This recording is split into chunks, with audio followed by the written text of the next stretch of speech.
For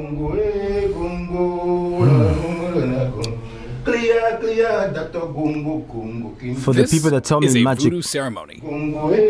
Magic doesn't exist, voodoo, black magic, To be more specific, a chicken sacrifice that is helping this voodoo fetisheur commune with the gods. This is sad.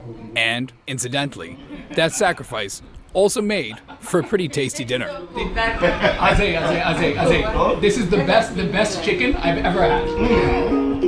Oh, you don't know what you're getting yourself into, my boy. My name is Addison O'Day, and I'm an explorer who traveled to Togo, a tiny nation in West Africa, to learn more about the often misunderstood practice of voodoo. What is this Outside camera, of this bro? part of the world, this faith is often painted as dark, sinister, and an occult practice. The cult of the Voodoo.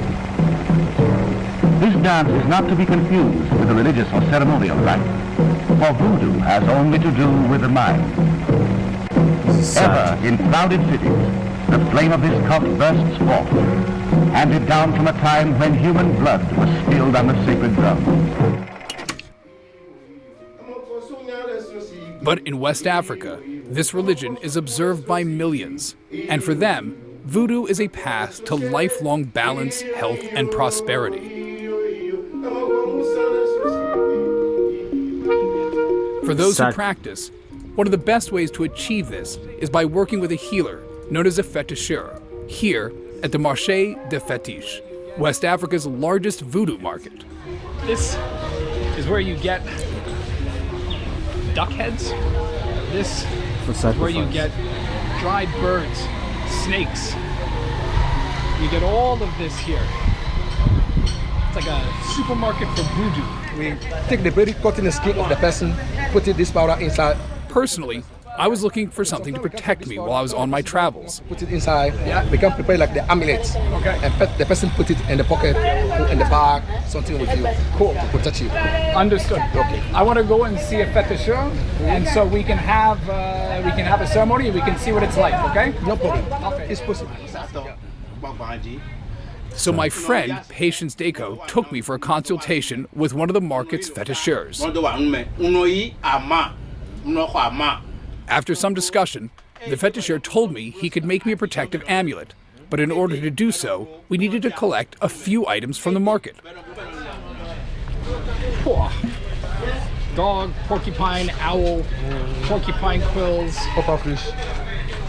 This is blowfish. God knows where this is going. And a blowfish. Right. And a starfish. Starfish. My God, I need a zoo to protect me. After my consultation with the fetisheur in the market, I decided to visit a voodoo temple. I was surrounded by statues dedicated to various voodoo gods. He doesn't even know what he's and I doing. witnessed ceremonies, like this one where the priests invoked water spirits to enter the temple. But perhaps what struck me most was how much in common voodoo temples have with other places of worship.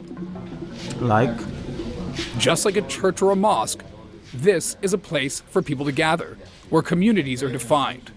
A place to share stories or conduct prayers for those who need help in their day-to-day lives.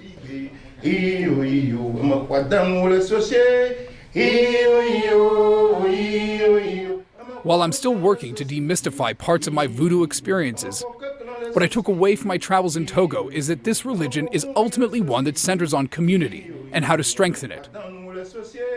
And it deserves to be recognized as a global faith. I think this guy's a sorcerer himself, low-key. He's pretending to make this video. He's into witchcraft, I'm certain. Let me know your comments, like the video, this is crazy.